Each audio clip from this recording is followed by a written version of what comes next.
Hello, Cryptonauts, and welcome back to another episode of Cryptocurrency Chat. I'm Jake Jabarelli, and with co-host Blockchain John, we're here for episode Hey. 465. Yep. 465, 65, 65. This is Sunday night, December 4th of 2022, and let's get into the news with This Week in Crypto Already in Twitter. December. Crazy that Yes. we're in December. Yeah. Yeah, it is. Well, I All mean, it's right. the end of the year, the end of a very, very long year. I know. This week on Crypto Twitter, Sam Bankman-Fried won't stop talking. Coinbase challenges Apple. All right. It was a slow news week in the industry, perhaps a cooling off period after the overheated cycle both during and after FTX's demise. There was still stories of the contagion spreading, most notably lender BlockFi, which on Monday announced it was filing for bankruptcy. But in general, atmosphere on crypto Twitter this week was more sedate than usual. On Monday, blockchain analytics firm Glassnode announced that crypto's shrimps have been buying the dip since FTX went bust. They're probably not making shrimp cocktails out of it, though. And there's a little tweet from Glassnode. All right. Former Time President Keith Grossman on that day announced he was leaving his media giant to take up a new position as president of enterprise at crypto payment startup MoonPay. It's not such a surprising career transition in light of the fact that Grossman oversaw the magazine's first steps in NFTs and the metaverse. And there's a tweet from Grossman. Grossman? I think it's Grossman. Ethereum inventor and co-founder Vitalik Buterin on Tuesday denounced governance token speculation. And here's that tweet I'm going to read. The notion of, quote, governance rights, unquote, as a narrative for why a token should be valuable is pathological. Pathological. Pathological. Sh- you're literally saying, quote, I'm buying X dollar because later on someone might buy it from me and a bunch of other people to twist the protocol towards their special interest, unquote. All right, NSFW crypto fans Degen Spartan ranted about Huobi Antron's new partnership with Dominica to create the quote world's first national token DMC Dominica coin, which will entitle holders to get passports issued by the Caribbean country. It all sounds like a very lax golden passport scheme. Yeah, how about that, huh? And the singularity near? Greg Osuri, the founder of open source cloud computing marketplace Akash, shared an eerie screenshot with a code savvy chatbot. Why pay a hacker, huh? And here's that tweet from Greg. AI chat GPT can exploit a solidity smart contract. We can pack it up now. So here's that code that he posted, which is kind of interesting. I don't know if you ever tinkered with chat GPT. That's free. You can do that. Sign up there. I think it's open.ai. Yeah. Uh, and yeah, that's interesting that you can the bot just exploits it. It's crazy. That is crazy. All right, continuing on. SBF breaks silence reactions. This week, disgraced former FTX CEO Sam Bankman-Fried gave several interviews this week, notably on Tiffany's Fogg's YouTube channel, and on Wednesday he made a public appearance at the New York Times annual Deal Book Summit, followed up by a Thursday interview on Good Morning America and an evening Twitter space attended by more than 39,000 people. I was there.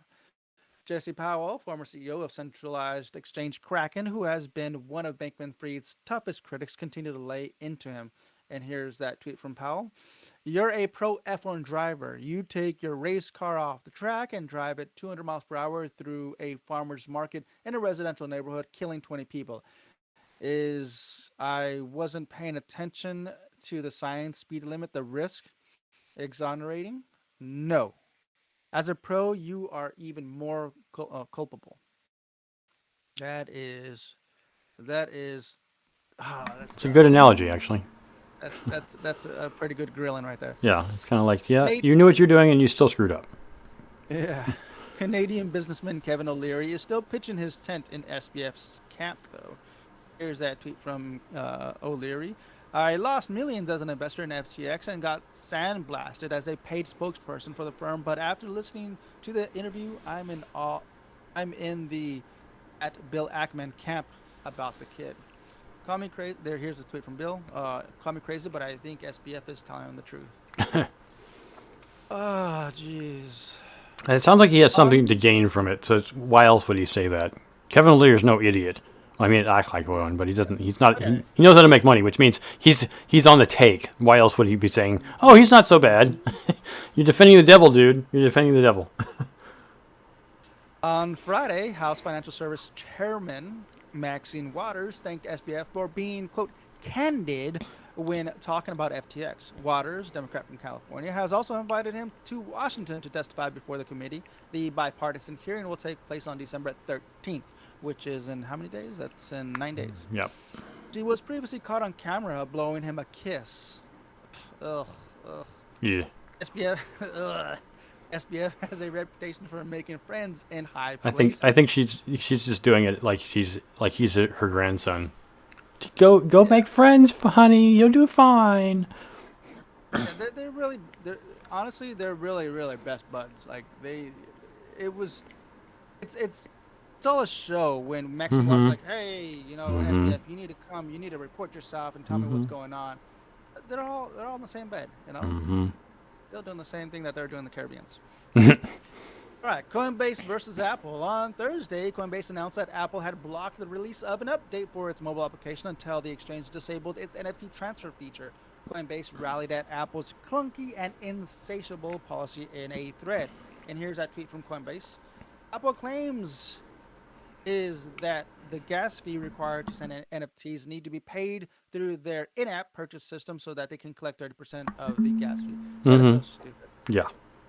We'll talk about that more in a bit. MetaMask developer Dan Finlay stood by Coinbase, and here's Dan saying, "Oh, I'll absolutely stand in Solidarity. solidarity here. I assume or MetaMask and every other wallet is next. I'm ready to dump the Apple ecosystem. The 30% tax is an abuse of monopoly." At Tim Cook was down the Big Brother's screen. All right, Maya Zehavi, a founding board member of the Israeli Blockchain Industry Forum, also ranted about the measure, pointing out Apple's hypocrisy in not taxing TradeFi payments apps the same. And here's that tweet from Maya. Apple's overreach of trying to tax crypto transactions is uncovering how broad their definition of OS jurisdiction they think they have. According to Apple, any financial tax down through an OS is an Apple taxable event. Now imagine they tried to apply that to Zelle or Venmo. Exactly. Like, hypocrisy much? So that's going to be a big backlash. I mean, there's already a lot of scrutiny with Tim Cook in that position, and I guess the lack of I guess upgrades on their devices and on their software. There's not much going on with the iPhone. It's pretty much the same thing, cooked and baked over and over again. Cooked and baked. That's a good pun. And now, now that this 30% tax, which has always been a thing, but now it's just like, dude, you're not doing anything innovative, and you're charging us 30%. And on top of that, now you're gonna start charging crypto and all these other, I guess, what do you call it, middlemen? Are they called escrow? Would you call them escrow? Clearinghouses. Clearinghouse, yeah. Yeah, clearinghouses. It's like, well, if you're going to take 30% of everything somebody does in the app, why don't you just take 30% of the game? 30% of the what? Just take 30%, Make it 2/3 of whatever it was before, and then everybody will be happy. No one's happy with this. I mean, I get it. There is a fee, and if you're going to be using the app through the iPhone, fine, but the point of the 30% was buying the app, not every single transaction in the app. I get it. I get how Apple wants that, but not everyone can do it.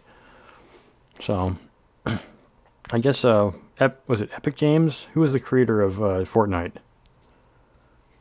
I think it's Epic Games. Is it Epic Games? They were the ones that said this to Apple. They're like, we don't want to pay your 30% fee anymore.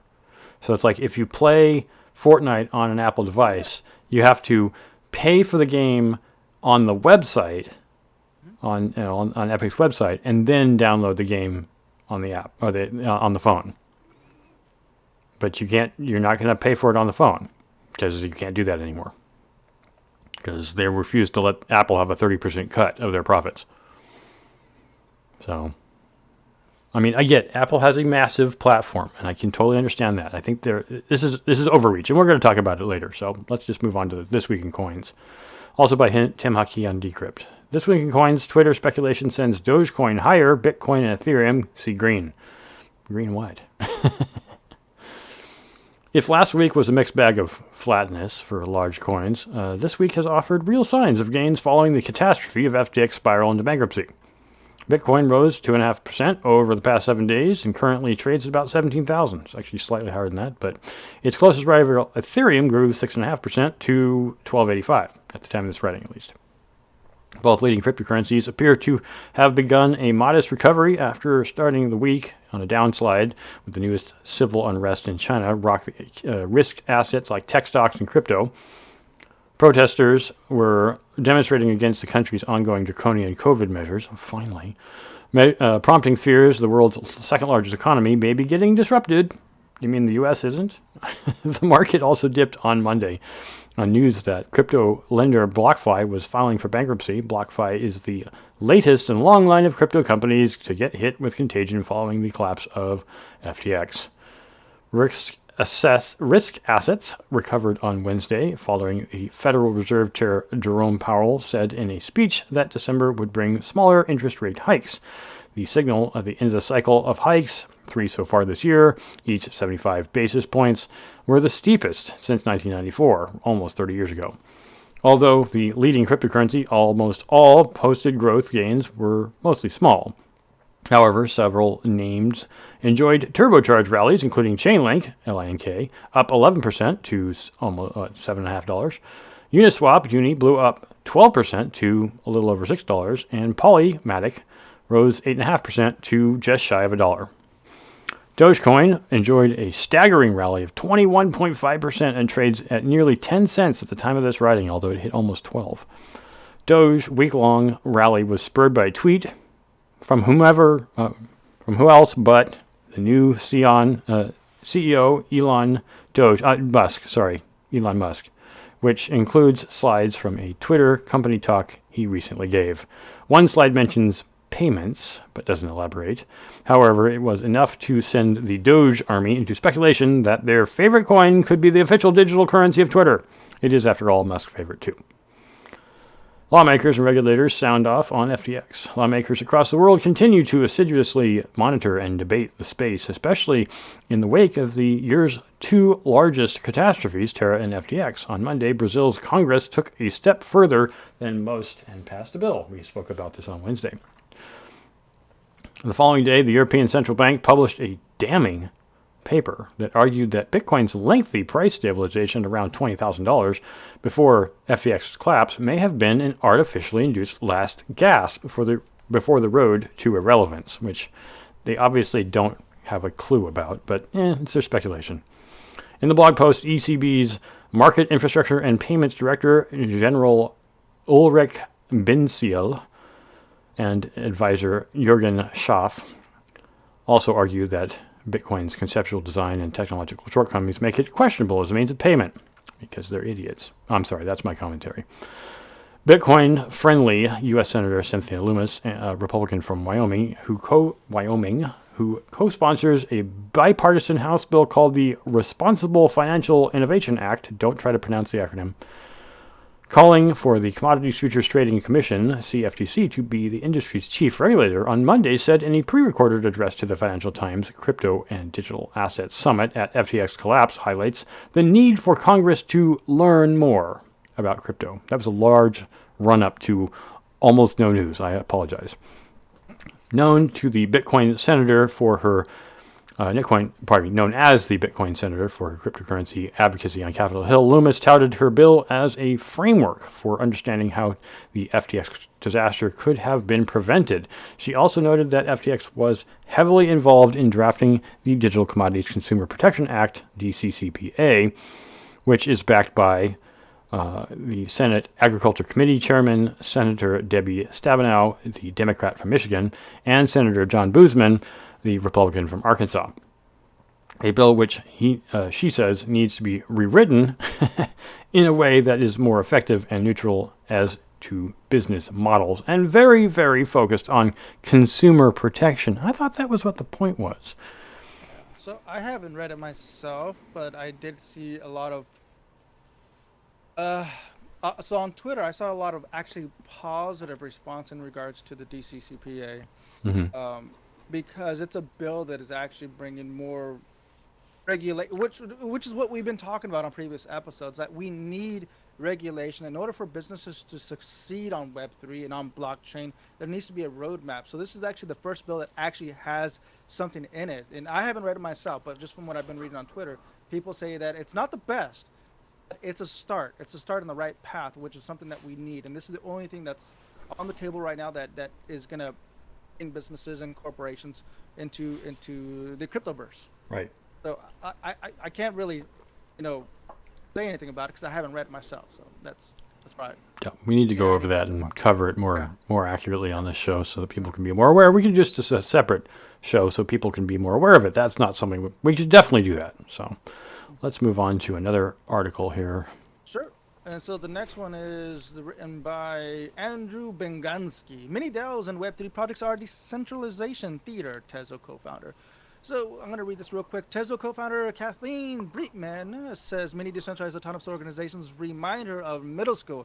Quote, the way I see most of these DAOs fail, it's like they basically act as a really crappy school project, she said. When I was in middle school, I was always the person who would up doing the work in the school project, so I'm very sensitive to this dynamic.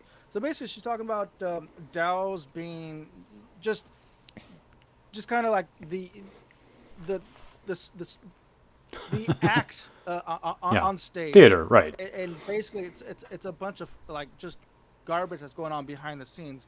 Anybody can dominate one of these DAOs. If you have enough money, you can pretty much run the whole system. So what you're seeing on the front end, which is supposed to be decentralized, it's supposed to be autonomous, right? Hmm. Like no, not really. Like literally on the back end, as long as you have enough money and enough power with those tokens that you have, Cloud. you can manipulate the Yeah, system. yeah. It's That's just pretty much basically, what. yeah. We basically said it was the same problem as proof of stake. Is that if you have enough Mhm. cash, it doesn't really matter. I mean, obviously not everybody has a lot of cash, but any one party who happens to have enough cash, or in any case, can take over a DAO.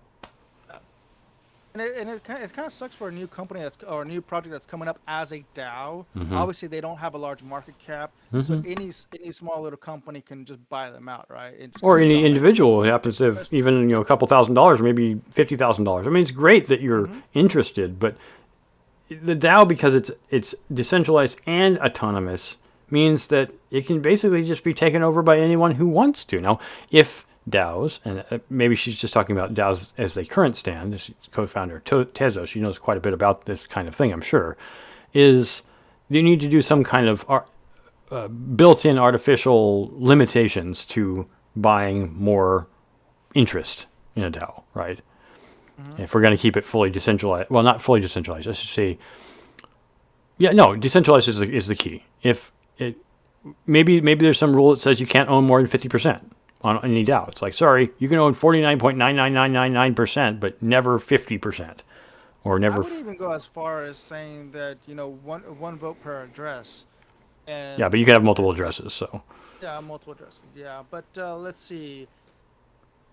Then it can't be decentralized. Can you KYC an AML? Can you no, KYC at least no, addresses? no, that would be inappropriate because it's not. Then it's Okay, then it's you know not who the people are. And the autonomous. point of it, not I shouldn't say it's, and it's not decentralized anonymous organization. It's autonomous, but it would still be, in my opinion, weird to ID everybody, KYC everybody in it.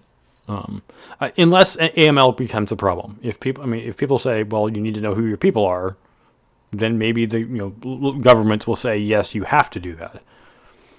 You have to KYC your members. Um, There obviously has to be some sort of security defense to prevent people from actually dominating these DAO systems. It's right. it's not right that, like you said, any individual with 50K can pretty much just run a whole system. That's not right, man. Yep. Especially if an ecosystem. If I see a project coming up, like, oh man, this is so awesome, I want to be a part of this, Hmm. and I don't have that much money, but I buy into it, and all of a sudden now I have to, follow my dictator wherever whatever he or she decides that for the system Yeah. to go It's not towards. That's not right. truly.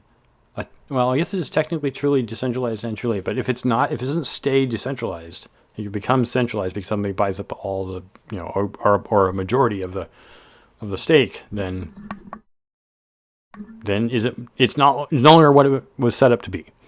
Yeah. And that's so what we're talking about off air. That's exactly what happened to Steam It. You Yeah. know, it's exactly what happened to Steam It. So Yeah. in fact, the OGs of Steam It, what they ended up doing because it was dominated by Justin Sun from Tron. What happened was they ended up forking off, and Justin Sun kept Steam It. But then the OGs from Steam It that didn't want to go with Tron, they ended up forking off and creating another platform. Yep. Which off the top of my head, I forgot what it was. Right. And the only other one big example is no, Sun took over Steam It DAO, but there was another DAO, and I don't remember the name of it. We did talk about it earlier this year, where somebody came in the either middle of the day or the middle of the night, sometime when most people, the voters, didn't set up a really short vote, bought more than 51% of the tokens, and then Huh? called the vote, and then voted 95% of the value of the fund itself to Mm-hmm. themselves, Yeah. and basically stole all the money. And so, like, Yeah. that was more of a front end hack than a back end hack, but it was still a hack in a sense. But it was doing what the DAO allows a person to do. So Yeah. I forgot the name of that, but yeah. I remember that. yeah, and that's what I'm saying is it's like anybody could do that. That's the problem with proof of stake, as we said. Now, obviously, it may not be as easy to buy up billions and billions of dollars worth of Ethereum, but it's still possible. There are governments that are dictatorships, not just El Salvador, although I know they say they're not, that could do that and then take it over. Maybe they don't care to take it over, but where are the safeguards? Right? How do you make sure this doesn't happen? That was the whole point of Bitcoin, was to avoid the original institutions. And if we're still doing things the same way the original institutions were, then what are we really doing to prevent it? We're not. So let's move on. Galaxy Digital and Celsius. So Galaxy Digital wins Celsius bankruptcy auction to acquire crypto custodian GK8. And what was really going on here? This is Mike Novogratz, the billionaire founder of Galaxy Digital. That's the picture here. If you can't see it, that's what the picture is.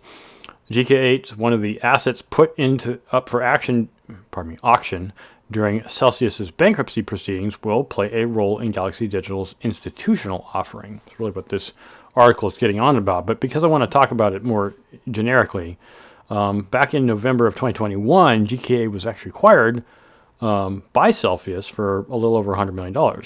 After Celsius filed for bankruptcy, the self-custodial firm was put up for auction as part of Celsius's proceedings and trying to get it, get everything paid back. And from what I understand, when Celsius bought it, they bought it at the peak Yep. of the crypto market, Yep. and unfortunately, that's the Mike Novogratz got a heck of a deal. Yes, he did. Yeah, I forget. Is it in this? I don't think it's in this. No, the actual amount of money they paid for is not listed. But I guess apparently he got it for a really good deal because the market's down. Pennies on a dollar. 50%. Yeah. Yeah, exactly. Yeah, he didn't pay very much at all. And this has been in the works for a while. Mike Novogratz. There's been hints that he's been looking at Celsius, and is he going to buy out Celsius? We don't know. Yeah, we don't know yet. Obviously, he's already taken GK8. So I mean, what's next, Celsius? There's a lot of bids going on for Celsius right now. A lot of people don't want to really come out publicly and state what they're doing. Obviously, for an advantage over one another, right? They don't really want to come out publicly because Right. if another company says, "Oh, that company's coming up," okay, we need to obviously do some more capital funding so we can buy out this other Yep. buy out the bid for Celsius. So Celsius is still up for auction. That's still a thing. Yeah, it hasn't gone yet. Hopefully, at some point, they will be able to allow us to get our cash out. Of course, the lawsuit does allow us to get it out anyways. If you were a victim of Celsius's crime. So, moving on to the Apple everybody else discussion. Oh yeah. So, Oh, is that mine? I think it's my. You started first, so yeah, it's yours. Okay. MetaMask co-founder wants to dump Apple cause iOS purchase tax abuse. Now, yes, of course. We did talk about this It's before in the Twitter. written by Kate Irwin. Yeah, so MetaMask and other companies, but MetaMask has pretty much been the spearhead on this because Apple's trying to ask them, hey, you got to pay a little bit more, even though you're already paying us 30%, but now obviously within the Within your app, you're making billions of dollars on transaction fees, so we would like you to pay us a little extra. And that's pretty much what Apple's trying to do, which is wrong. That's horribly wrong, you know? And not So, legitimately possible either. I mean, it would be a ridiculously high cost for either Coinbase or in this case MetaMask to do that. MetaMask is a company; they do make money, so it's not like they're insolvent. But they're like, you can't charge 30% on something that doesn't have a 30% surcharge functionality. There's no way to do that, right? I mean, unless you're saying that MetaMask themselves has to pay you, in which case, no. But then Apple's saying, well, if we're going to facilitate you, if your transaction is going to go through our marketplace effectively, then we need the tax. We need you to pay it. And MetaMask, as well as Coinbase, have both said we're not going to, and we can't, and we won't. So exactly. You said it perfectly. at some point, both MetaMask, if they haven't already, since this didn't happen right now, and Coinbase will soon come off of, and in fact, I wouldn't be surprised if a lot of other apps come off of iPhone altogether, just because they're like, yeah, that's not, we don't want to do that. So basically, if you're an iPhone user, just be aware that you have a device that is crap. So get Well, rid of it. Get yourself an Android device. Yeah.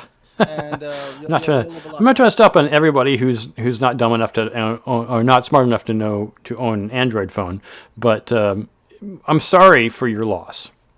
We'll just leave it at that.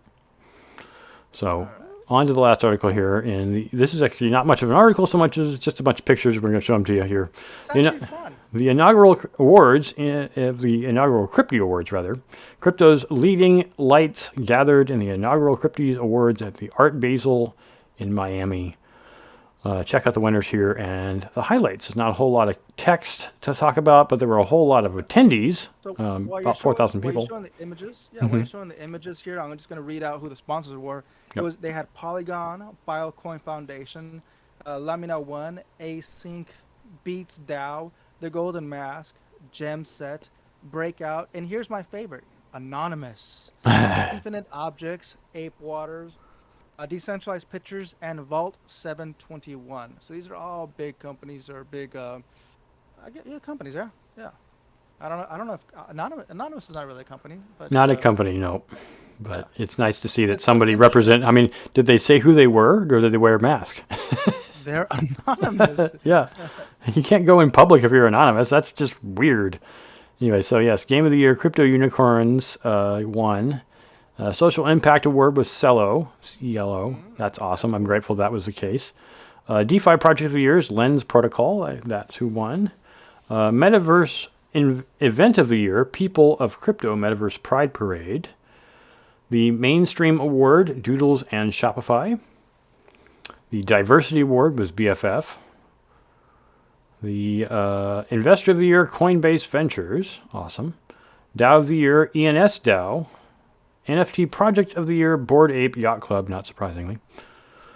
Industry Achievement Award, Eric Calderon and Art Blocks. And that is all the awards. And the award kind of looks like an Oscar, a little bit like an Oscar, I guess. It reminds me of Ravencoin Global Awards that C3 Media hosted in the metaverse. Yes. We had our award a month and a half ago, and we'd love it if more people would attend. It's free to anyone who likes to come, and remember, it's all virtual, at least for now. So in the hopefully near future, well, we're having it next year in October, right? And everybody can attend the Ravencoin awards, so crypto awards. All right, so that's everything for today. Please check out our coin tree. Of course, you can always donate there. We have lots of different things as well as assetware. If you want to just send us an NFT or an asset on Raven, we'd be happy to have it. We've got lots in there already. You can also check us out on, of course, in our Discord channel, on our YouTube channel. If you're not already watching there, we appreciate the thumbs up. Also, thumbs up on Twitter is great. Odyssey, which will be going the way of the dodo soon enough. We're so sad about that. But the library will continue to exist even if Odyssey doesn't. Twitch, Spotify, Anchor, and of course you can donate in other places like Tip and Me at Coinbase. So, with that, we like to say at the end of the show, stack sats Excellent. and hodl. Adios.